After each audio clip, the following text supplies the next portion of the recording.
And those refugees are in Gaza. غزة والله يا عمي غزة الثانية شافت الويل ويل ويل ويل عاد نكذب والله غزة احنا معانينا بس مش قد غزة مش أكثر غزة أكثر. I think that Gaza is a main problem. There are lots of violations that you will not see in the West Bank, you will see in Gaza. We find it hard to monitor the human rights situation in Gaza because the Israeli army do not let us in.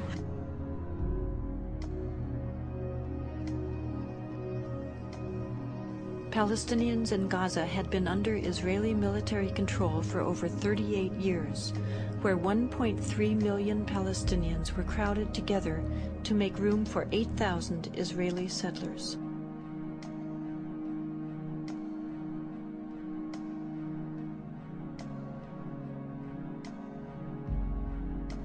In August of 2005, Israel dismantled its settlements and military posts inside Gaza and relocated its settlers. The media, along with Israeli politicians, portrayed this as an unprecedented sacrifice.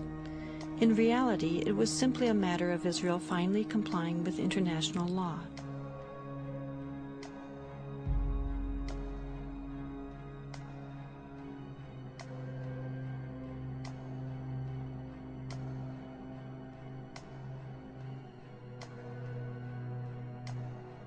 Although Israel's presence inside Gaza is no longer visible, Israel will still retain ultimate control over Gaza's borders, coastal waters, and airspace, creating a virtual prison. Refugee camps, even if there was no conflict with Israel, are just humanly horrible. They're so overcrowded. And you have 14 to 25 people living in a space.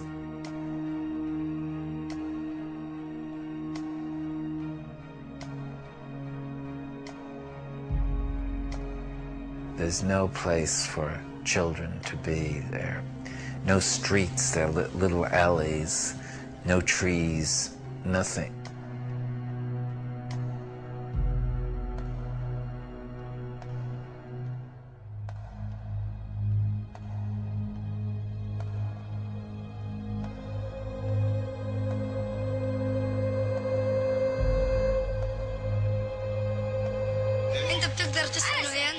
تسكن هنا تتدرج لأنه المواقف صعبة هنا والواحد إذا وقف قاعد هنا عطول بتلمس قبل ما يضرب الصاروخ ببقى متلمسين لأنه كل ما يضرب الصاروخ بتشقق الحيط.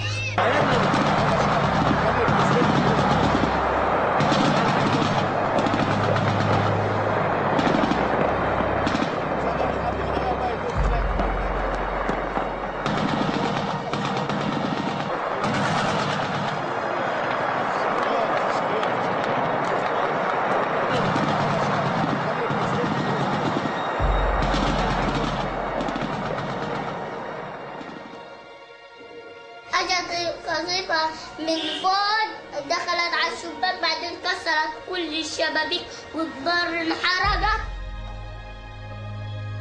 ليش هم كسروا غراب كسروا لعبة لسه في كتير غراب ساحوا كله رميناه على الزبالة والأواعي رميناها على الزبالة بنشحت من دور الناس الأواعي للباس وحتى الأكل اللي بناكل فيه ريحته غاز ومش راضيين نصب أواعينا وهينا لابسين غاز. لو تشموهم أواعينا خلي اليهود يجوا يشموا أواعينا ويشوفوا دارنا. كل ما نيجي نتحمم في الدار نيجي نعمل نيجي بنشوف الريحة كلها كتلاتنا كتل. هاي الأواعي شوف ها ما لمناهم مش غير شم غاز. ايش بدي اسوي؟ حتى نظارتي اللي ابويا جاب لي اياها ما فرحتش عليها. حتى الاسوره اللي امي جابتها الحلب الخواتم ما فرحتش عليهم. كيف بدي افرح عليهم والعقد وهداك؟ كيف بدي افرح على اغراضي انا؟ نفرح على اغراضنا بايش؟ يعني اطفالنا مش عارفه تعيش ولا احنا عارفين نعيش. يعني عيشه ايش بدي اقول لك كلها خوف ورعب. عايشين في الخوف والرعب.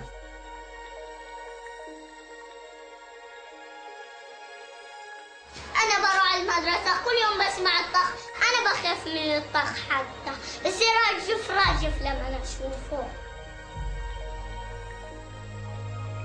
This is what has been fired on this neighborhood. This is civilian neighborhood. There are no soldiers here. There are no military installations here. This is strictly harassment to get these people to move away from the border so that the Israeli tanks can move at will.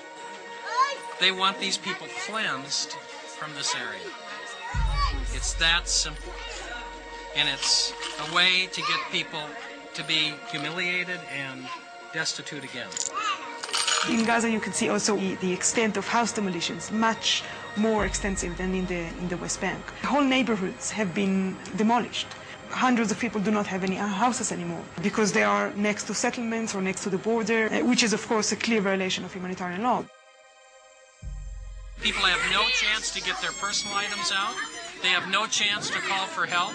And this is far away from most media outlets. You are amongst the very few journalists who have even seen this.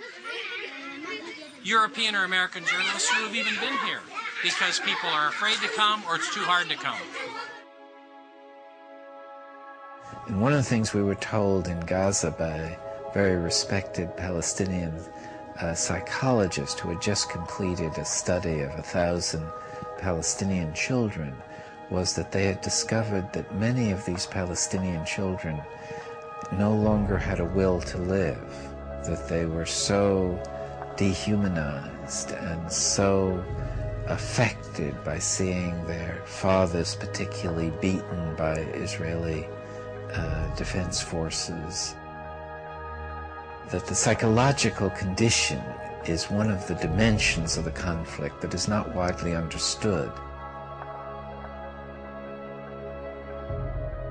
Palestinians called for an international observer force that would stop the violence, but this action was blocked by Israel.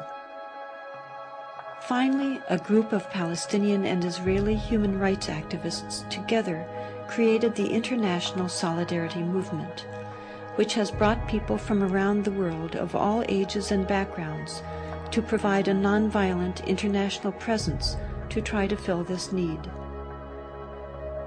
Rachel Corey, a 23-year-old American student, went to Gaza to join in these efforts, sending back emails to her parents. I have been in Palestine for 2 weeks and 1 hour now, and I still have very few words to describe what I see.